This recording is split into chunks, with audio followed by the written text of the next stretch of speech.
I never thought it would be possible to have a job making miniatures. I've been making miniatures for 20 years. It was hard at first. It's hard to get into selling miniatures. Now that I kind of devote full-time to making miniatures, it's pretty good. Who can complain? Miniatures to me is a culmination of a lot of skills that I have. You could kind of take everything, your painting, your designing, your fabric work, and put it into one skill and make one perfect little piece.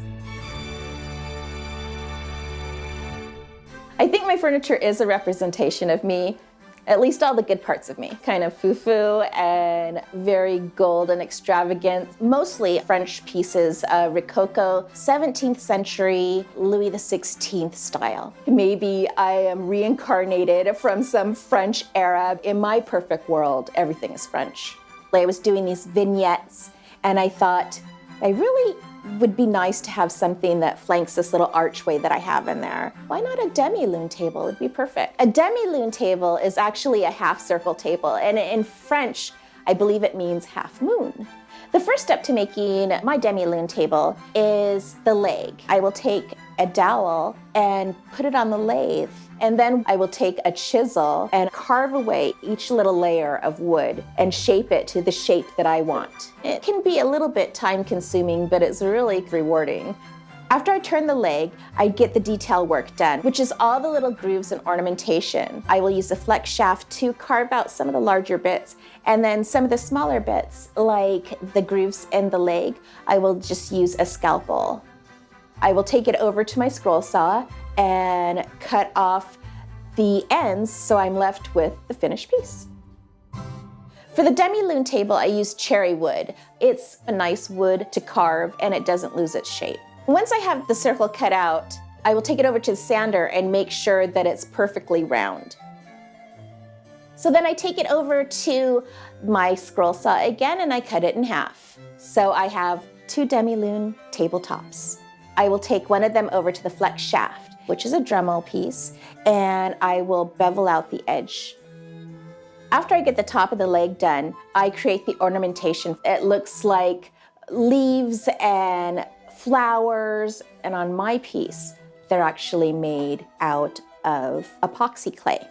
I take the epoxy clay and I will mix the 2 parts together and shape it into a basic shape. And then I will start adding all the details. Then I will mold it and have a piece ready that I could fill with resin and duplicate that over and over again. To build up the bottom, I take another molded piece and I melt it to the shape of the demi-lune table. And I attach it with an epoxy. And once that's attached, I will drill a hole into that piece and also into the leg, and I'll attach the 2 pieces together with a pin. And then we're on to the finishing work.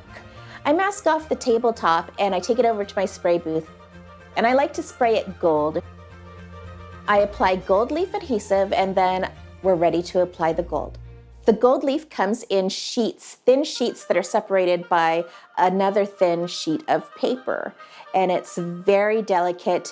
The slightest breeze can make it blow away.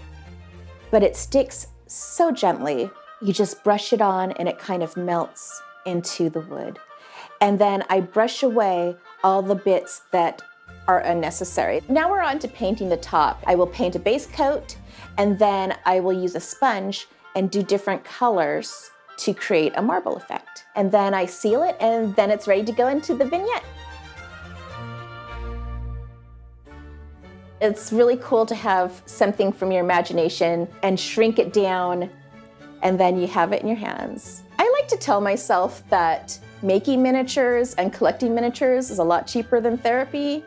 You can just kind of spend your time doing this one thing and focused on all the little details of this one little piece, and it kind of consumes all of your time and energy, and you can forget the rest of the world and just be in this one spot. I hope to just keep doing what I'm doing and be able to make a living at it. That's all that I really want.